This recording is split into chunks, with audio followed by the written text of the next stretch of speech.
ఆకువిడిలో రామాలయ శంకుస్థాపన ఘట్టం పూర్తయింది. ఆలయానికి శంకుస్థాపన చేశారు డిప్యూటీ స్పీకర్ రఘురామకృష్ణరాజు. ఈ కార్యక్రమానికి కైకలూరు ఎమ్మెల్యే కామినేని శ్రీనివాస్ తో పాటు టీటీడీ మాజీ చైర్మన్ కనుమూరి బాపిరాజు, స్థానిక నేతలు హాజరయ్యారు. కోటి రూపాయల అంచనాతో ఆలయ నిర్మాణ పనులు జరుగుతాయి.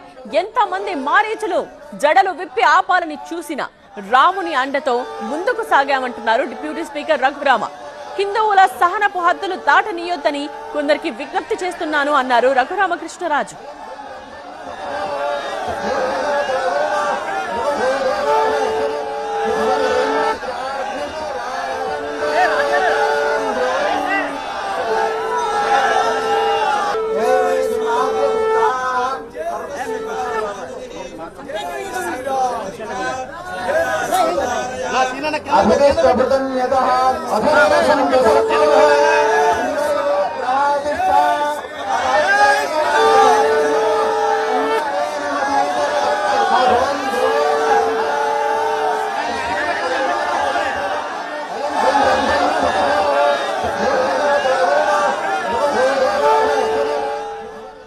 ఆకువేడులో రామాలయ శంకుస్థాపన ఘట్టం పూర్తయింది. ఆలయానికి శంకుస్థాపన చేశారు డిప్యూటీ స్పీకర్ రఘురామకృష్ణరాజు.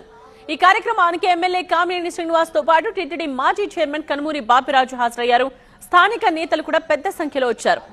జై శ్రీరామ్ నినాదాలతో ఆ ప్రాంతం అంతా మారుమోగిపోయింది. ఇక కోటి రూపాయల అంచనాతో ఆలయ నిర్మాణ పనులు జరుగుతాయి. ఎంతమంది మారీచులు జడలు విప్పి ఆపాలని చూసినా ఆ రాముని అండతో ముందుకు సాగామని డిప్యూటీ స్పీకర్ రఘురామ అంటున్నారు.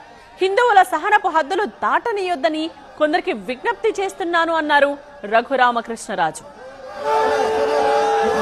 వేరే ముహూర్తం అంటే అక్కర్లేదు, అదే ముహూర్తానికి చేద్దాం.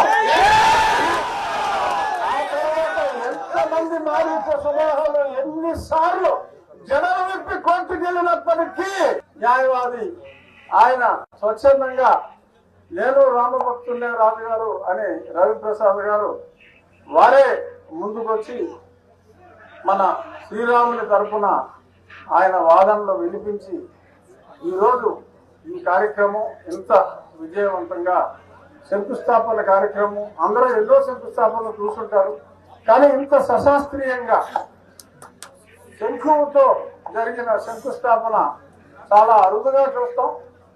ఇంకా జడలు పెట్టి మళ్ళీ అయ్యో పిల్ల కేసులు వేసుకుంటారంటున్నారు, ఏమీ పర్వాలేదు. మనకి రాముని